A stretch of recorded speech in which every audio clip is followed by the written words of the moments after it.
September 12th, 1942. Charters Towers Airfield, Queensland, Australia. The air wobbles in the heat, rising from the cracked tarmac like ghosts of the desert sun.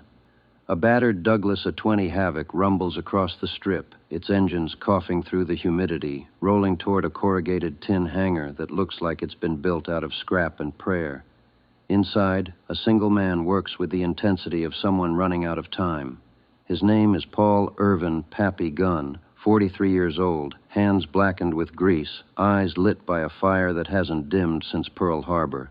In a few hours, the aircraft he's modified will take off on its first combat test, a low-level strike against the Japanese base at Buna, New Guinea. If his design holds, American bombers might finally have the fangs to tear through Japanese convoys and ground defenses. If it fails, men will die, and Pappy Gunn will be remembered as the eccentric mechanic who wasted precious resources on a fantasy.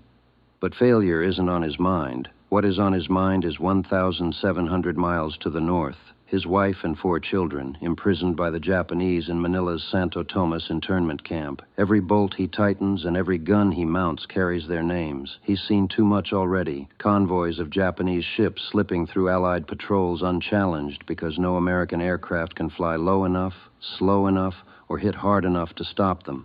The B-25s and A-20s dropping bombs from 10,000 feet can't touch them, but maybe this one can. Because Pappy Gunn isn't just modifying a bomber. He's turning it into something entirely new. A close-range predator built to rip through ships, silence enemy guns, and erase airfields in minutes. This isn't the story of high technology or factory precision. It's the story of a blacksmith's son from Arkansas, a man armed with scrap metal, wrecked fighter parts, and desperation, who would turn ordinary bombers into flying weapons of vengeance. It's the story of how one man's fury redefined air power in the Pacific and helped bring an empire to its knees. The North American B-25 Mitchell was never meant to be a gunship. When it first rolled off the assembly line at North American Aviation in 1941, it was designed as a dependable medium bomber, the kind of aircraft that delivered heavy payloads from moderate altitudes, accurate enough to hit a bridge or depot, economical enough to keep flying day after day. It was practical, rugged, and predictable. Twin-Wright R-2600 engines, a 64-foot fuselage, a 95-foot wingspan. Fully loaded, she weighed in at over 33,000 pounds, cruising at 230 miles per hour with a combat range of roughly 1,300 miles. The Mitchell was named for Brigadier General Billy Mitchell, the visionary who once proved that airplanes could sink battleships. Fittingly, it carried a 6-man crew, pilot, co-pilot, navigator, radio operator, and 2 gunners. But for all its reliability, its defenses were almost symbolic. A tail gun, a dorsal turret, a ventral gun that took forever to deploy, and waist guns that risked hitting the plane's own tail. It was a good aircraft for a different kind of war. But in the jungles of New Guinea and the island chains of the Solomon Sea, altitude was a luxury pilots couldn't afford. The dense canopy swallowed bombs, the mist distorted visibility, and Japanese anti-aircraft fire made high-level runs suicidal. Bombs dropped from 10,000 feet, scattered harmlessly through the trees or splashed into the ocean. The few that found their mark rarely hit anything critical. Meanwhile, Japanese convoys were moving night after night, ferrying troops, supplies, and equipment across the Pacific with near impunity. Submarines took their toll, but there weren't enough of them, and in this brutal theater, control of the sea lanes meant control of the war. The 5th Air Force needed a new kind of aircraft, something that could strike low, fast, and hard, something that could tear apart shipping lanes, rake airfields, and annihilate supply lines before the enemy even knew what hit them. Fighters like the P-40 Warhawk and P-39 Airacobra could dive low, but they lacked the range and endurance to sustain long missions over the vast Pacific. Heavy bombers like the B-17 Flying Fortress were built for the stratosphere, not the surf. The light A-20 Havoc was agile, but too few existed to make a difference. What the Allies needed didn't exist, not in any manual, not in any factory catalog. They needed an aircraft that combined the range and payload of a bomber with the bite of a fighter, a machine that could fly at wave-top height, spewing .50 caliber fire to silence anti-aircraft positions, then drop its bombs so low they'd skip across the water like stones, striking hulls below the waterline and tearing ships apart from within. It was impossible on paper. But out on the sweltering airfields of northern Australia, there was one man who didn't care about paper. In August 1942, the new commander of Allied air forces in the Southwest Pacific arrived in Australia, Major General George C. Kenny. 53 years old, a combat veteran of the First World War, and utterly allergic to bureaucracy, Kenny wasn't the kind of man who accepted "it can't be done." What he found when he toured the battered outposts of his command was sobering. Grounded aircraft, shattered runways, exhausted crews, and a desperate need for innovation. And then, at a dusty airstrip called Charters Towers, he met someone who would change everything. Working alone under a tin roof shelter was a lean, grease-streaked former Navy pilot in his early 40s. He looked more like a garage mechanic than an officer. His name was Paul Irvin Pappy Gunn. At 43, Gunn was practically ancient by Air Force standards, but Kenny immediately saw something rare. A man who understood airplanes not as machines, but as living things. Gunn could sense their balance, their limits, their potential, the way a blacksmith senses the temper of hot iron. He'd spent 21 years in the U.S. Navy, part mechanic, part pilot, before retiring in 1939.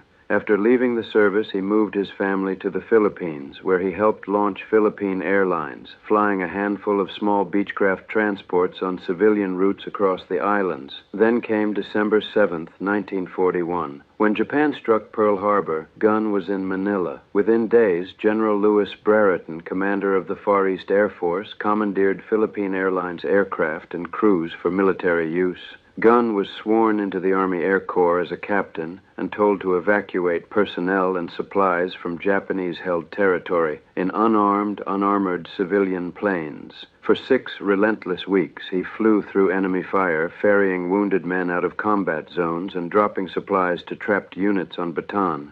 Once, his aircraft was shot down and crashed into a coconut plantation. Miraculously, he survived, rescued by the plantation owner, a man who'd once been one of his passengers. By late January 1942, Gunn managed to fly one of the last escape missions out of the Philippines to Australia, carrying key personnel to safety. But he left behind what mattered most. His wife, Clara Louise, and their 4 children, Nathaniel, Connie, Julie, and Paul Jr., were trapped when Manila fell.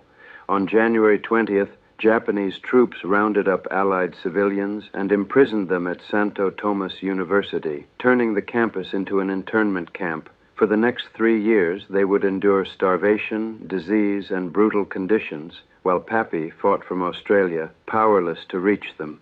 Every Japanese ship he helped sink, every enemy position he destroyed, was driven by a single thought: end this war, bring them home. That was the man General Kenny found in that tin hangar, cutting, welding, and reshaping a Douglas A-20 Havoc into something it had never been.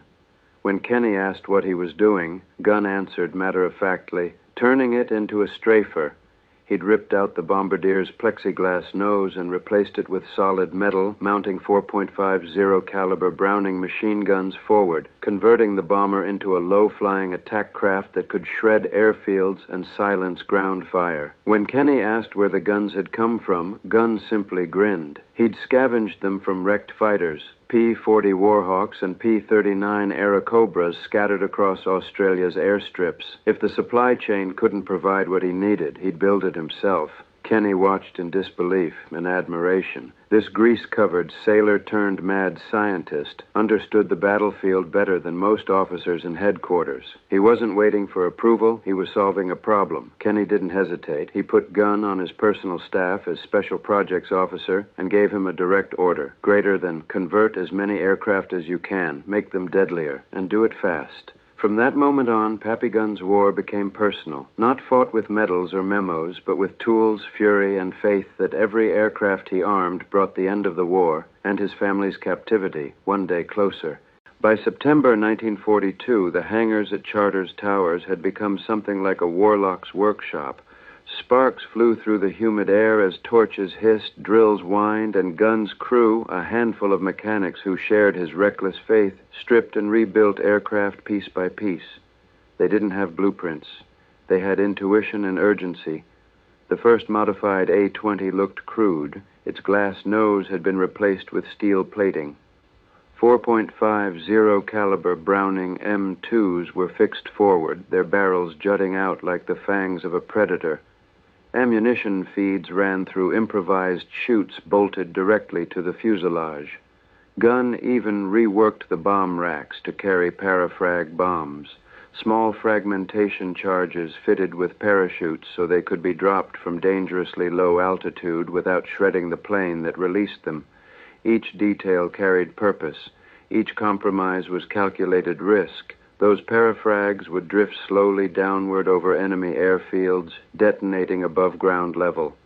Their explosions sprayed molten metal and burning phosphorus in every direction, igniting parked aircraft, rupturing fuel tanks, and turning jungle runways into infernos. Gunn wasn't chasing elegance. He was chasing results. And on the morning of September 12, 1942, he got them. His A-20 strafers took off from Charters Towers under a baking Australian sun and swept north toward Buna, New Guinea, where Japanese aircraft and supplies clustered around a newly fortified base. They came in low and fast, flying barely above treetop height, hugging the terrain until the enemy airfield filled the horizon. By the time the Japanese lookout spotted them, it was already too late. Streams of .50 caliber fire ripped across the ground defenses, mowing down gun crews and detonating parked planes before anyone could react. Moments later, the parafrags fell, tumbling gently before bursting into a storm of white fire. Fuel dumps exploded, barracks collapsed, the jungle itself seemed to catch fire. When the A-20s pulled up and away, the entire airfield was a smoking ruin. The test had worked. General Kenny's reaction was immediate. Now do it to the B-25. That order would change the air war forever. But Gunn knew what it meant. Scaling this up wouldn't just be a tinkerer's job. The B-25 Mitchell was bigger, heavier, and infinitely more complex. Modifying it would require not only engineering nerve, but the kind of calculated recklessness that had already defined his war. He was ready. Every success meant one thing, another blow against the enemy, holding his family captive. Every experiment was personal. From that day on, Paul "Pappy Gunn" wasn't just fighting Japan. He was fighting time itself. Turning a nimble A-20 into a gun-bristling predator was one thing. Transforming a B-25 Mitchell, a heavy twin-engine medium bomber, into a low-level killer was another challenge entirely. The Mitchell was never designed for this. It had the size of a small airliner, the structure of a high-altitude bomber, and the kind of balance that engineers guarded like gospel, but none of that stopped Pappy Gunn. When General Kenny told him to convert the B-25, Gunn didn't reach for manuals. He reached for tools. With a small hand-picked team at Townsville, he began tearing into the Mitchell's nose section. The bombardier's glass dome, once the symbol of precision bombing, came off first. In its place went a solid aluminum shell and a battery of heavy guns. 4.50 caliber Brownings went straight into the nose. 4 more were mounted in pods or blisters along the sides of the fuselage. Some aircraft received even more, twin cheek guns on either side of the cockpit, pushing the total to 10 or even 12 forward-firing guns. Then came Gunn's masterstroke, synchronizing the dorsal turret to fire forward, along with the nose guns. That brought the total forward firepower to a staggering 14 machine guns. Each one could spit 850 rounds per minute. Together, they unleashed nearly 12,000 rounds per minute, 200 rounds every second. When a squadron of these modified B-25s opened fire in unison, it didn't sound like gunfire anymore. It sounded like a buzzsaw of thunder. But this wasn't just about bolting on guns. Gunn had to fight physics. Adding all that steel and ammunition to the nose shifted the aircraft's center of gravity, threatening to throw off its handling entirely. Every test flight meant new adjustments, strengthening bulkheads, balancing loads, and finding ways to absorb the savage recoil that hammered the airframe when all guns fired at once. Each plane took weeks to complete, carefully aligned, recalibrated, and tested until the nose-heavy beast could fly straight again. The results were monstrous. A B-25 strafer could sweep in low, unleash a torrent of fire so dense that it shredded ships, vehicles, and anti-aircraft positions alike, and pull away before the enemy even knew what hit them. This was not sleek, factory-grade engineering. It was wartime improvisation at its most ferocious. Every bullet gun installed carried the weight of his anger and the echo of his family's suffering 1,700 miles away. Every flight test was one step closer to vengeance, and one step closer to freeing the people he loved. By early 1943, the first squadron of modified B-25s was ready for combat. The men who flew them called them gunships. Their enemies would soon call them something else, nightmares. And their baptism of fire would come in one of the most decisive, one-sided air battles in history, the Battle of the Bismarck Sea, March 1943.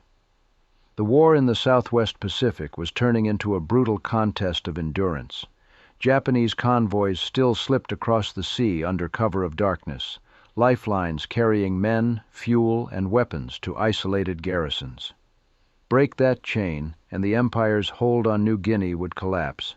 Then came the signal intelligence. A massive convoy was forming at Rabaul.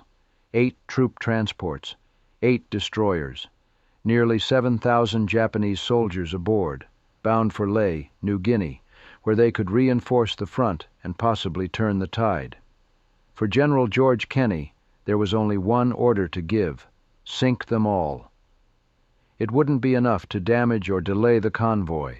It had to be erased. And for that, Kenney had something the Japanese didn't expect: Pappy Gunn's new B-25 strafers. The Allies had tried hitting convoys from altitude before, B-17 flying fortresses dropping bombs from 10,000 feet. But ships moved fast, and bombs missed more often than they hit. Now Kenney planned something radical, an all-out low-level assault using skip bombing, a new and terrifying tactic. It worked like this. Pilots would fly just above the waves, closing to point-blank range before releasing 500-pound bombs that would skip across the surface, bouncing once, twice, and slamming into ships below the waterline like a thrown stone striking glass. The explosions tore open hulls where armor was weakest, but skip bombing came at a price. Pilots had to fly through walls of flak, low, slow, and steady, close enough to feel the heat from their own explosions. A single mistake meant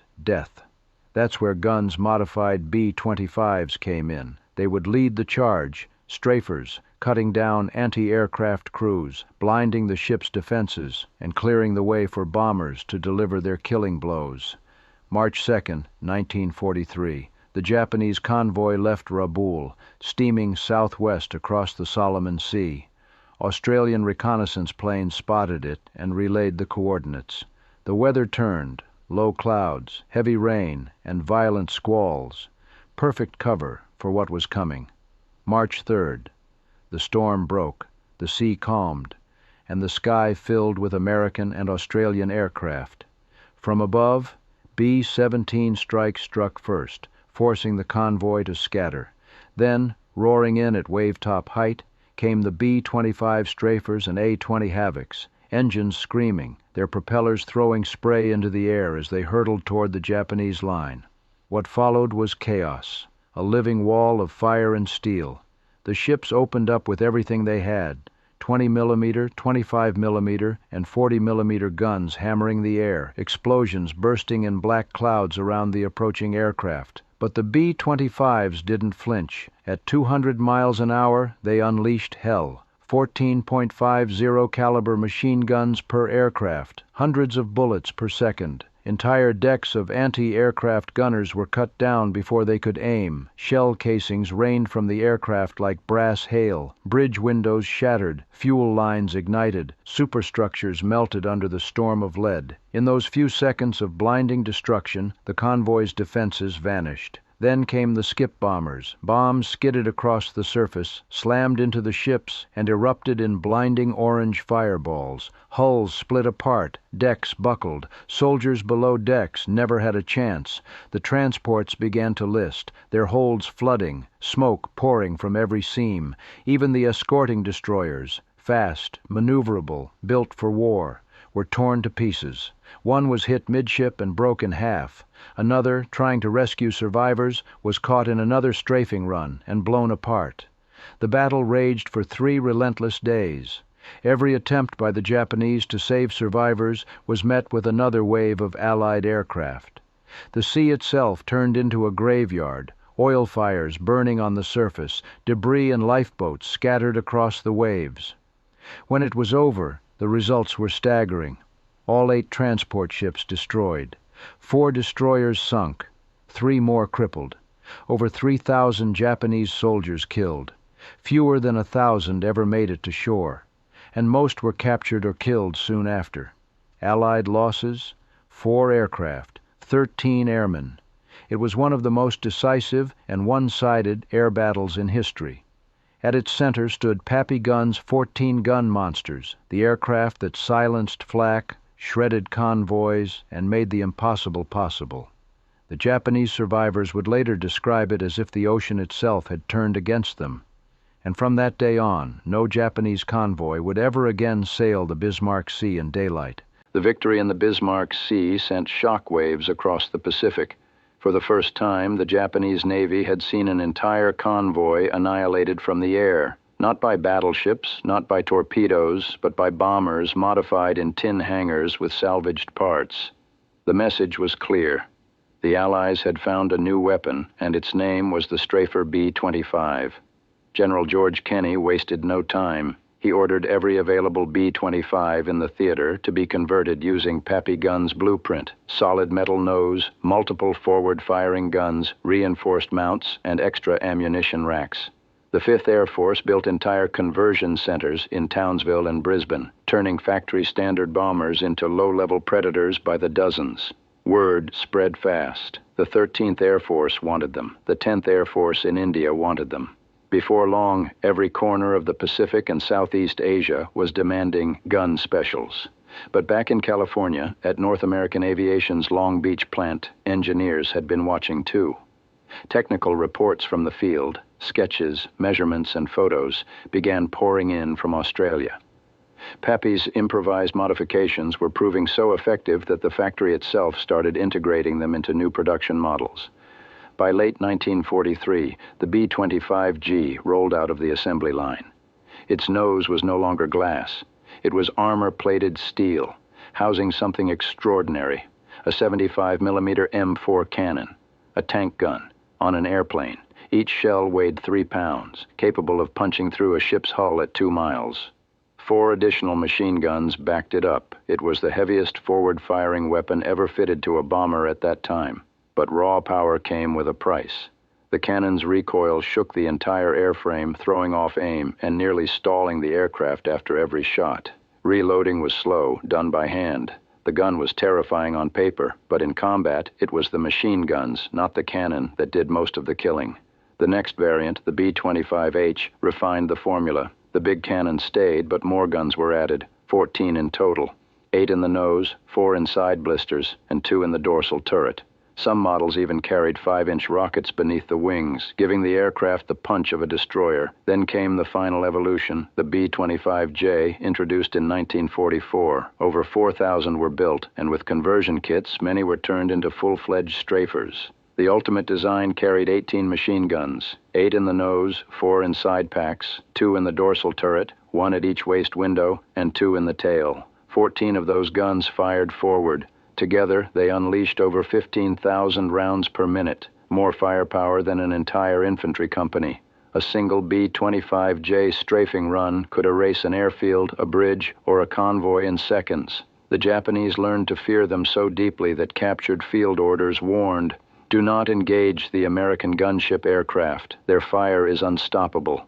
From 1943 onward, the Pacific skies belonged to these monsters. They scoured Japanese shipping lanes, tore apart airfields, and laid waste to troop convoys. Wherever they flew, resistance crumbled. And at the heart of it all, behind every modification, every innovation, every burst of .50 caliber fury, was Pappy Gunn's relentless imagination. What began in a sweltering makeshift hangar in Queensland had become official doctrine. Improvisation had defeated orthodoxy. A field mechanic's fury had rewritten the rulebook of air warfare. But for Pappy Gunn, the work wasn't done. He'd won battles, he'd changed the war, but the one victory that mattered most, reuniting with his family, was still ahead. By late 1944, Colonel Paul Pappy Gunn had become a legend. He'd transformed from a grease-stained tinkerer in a tin hangar into one of the most influential minds in American air power. His modified bombers had changed the course of the Pacific War. But for Gunn, none of that mattered compared to one thing: his family. For nearly 3 years, they'd endured starvation and imprisonment at Santo Tomas internment camp in Manila. His wife, Clara Louise, and their 4 children had survived on rice rations and hope, watched over by Japanese guards, wasting away while Gunn waged war from the skies. Then, in February 1945, that hope became reality. American forces stormed Manila, fighting house to house through a city shattered by retreating Japanese troops. On February 3rd, tanks from the 1st Cavalry Division broke through the gates of Santo Tomas. Inside, they found over 3,000 civilian prisoners, starving, frail, and stunned to see the stars and stripes again. Among them was Clara Gunn and her children, alive, barely, but alive. When word reached Pappy, he left everything behind to find them. After years of burning rage and endless missions, the war he'd been fighting suddenly felt personal in a different way. Every gun he'd mounted, every plane he'd built, every sword he'd flown, it had all led to this moment. They were together again. After Japan's surrender in August 1945, Pappy's war was finally over. His aircraft had helped shorten it, how much no one could ever measure. But those who'd flown his gunships knew what his work had meant. In the jungles of New Guinea, in the skies over the Philippines, and across the Pacific Islands, his designs had saved countless Allied lives. He retired from the Army Air Forces in 1948, medically discharged as a full colonel, after accumulating 9 combat wounds and nearly a lifetime's worth of scars. But retirement didn't mean slowing down. Gunn returned to the Philippines, not as a warrior, but as a builder. He helped rebuild Philippine Airlines, the company he'd started before the war, now expanding across the South Pacific. Once again, he was flying, not with guns and fury, but with passengers and peace. But fate, as always, was unpredictable. On October 11, 1957, while piloting a Beech 18 over the islands he loved, Pappy Gunn's plane went down in a storm. He was 57 years old, a survivor of 2 decades of combat and 9 wounds, taken not by war, but by weather. Yet his legacy endured, because the concept he created, the strafer, the gunship, didn't end with him. During the Korean War, B-25s equipped with heavy forward-firing armament flew close air support missions using his very tactics. In Vietnam, engineers looked back at his blueprints when designing the AC-47 Spooky and the AC-130 Spectre gunships, aircraft that still fly today. The platforms changed, from piston engines to turboprops, from iron sights to radar and infrared targeting. But the principle never did. Take a transport or bomber, load it with guns, and make it deliver overwhelming, precise firepower where it's needed most. That was Pappy's genius. Simplicity born of desperation. Every modern gunship, every close air support doctrine, every air crew that circles above a battlefield today owes something to that one man in a tin hangar, working with scrap metal, hand tools, and fury. War stories are often told through the lens of grand strategy, sweeping arrows on a map, fleets at sea, generals in command tents plotting their next move. But wars are not only won by plans, sometimes they are won by people. Individuals with dirty hands, sleepless eyes, and a refusal to accept impossible as an answer. Paul Irvin. Pappy Gunn was one of those people. He didn't have access to laboratories or endless resources. He didn't have time, rank, or luxury. What he had was anger, the kind that comes from knowing your family is suffering an ocean away. and the skill to turn that rage into something that could change the outcome of a war. He didn't invent the B-25, he redefined it. The Mitchell bomber, once a conventional medium-level aircraft, became a low-flying 14-gun juggernaut, a machine so deadly it could erase an enemy convoy in minutes. Those gunships, the strafer B-25s, didn't just win battles, they reshaped air warfare itself. Because of Pappy Gunn, American pilots could finally fight on their own terms. They could dive low, strike fast, and turn the tide from desperation to dominance. And every time one of those bombers screamed in over the Pacific, guns blazing, bombs skipping across the surf, it carried more than firepower. It carried one man's fury, one man's hope, and one man's love. When Japan surrendered on August 15, 1945, the war that had stolen so much finally came to an end. Pappy's family was free. The empire he'd fought against lay shattered, and the doctrine he'd forged, born not from theory but from necessity, would live on for generations. Even now, decades later, when modern AC-130 gunships circle silently above a battlefield, their cannons tracking targets with computerized precision, they are echoing the same principle Pappy proved in 1942. Sometimes the best weapon isn't the newest. It's the one that puts the most fire exactly where it's needed. That's the legacy of Pappy Gunn, a blacksmith's son from Arkansas who built monsters from metal and turned desperation into invention. In the Pacific skies, among the roar of engines and the rattle of machine guns, he answered one simple question that still defines close air support to this day. What if we just added more guns? And the Japanese Empire paid the price, in blood, steel, and ships that now rest at the bottom of the Bismarck Sea.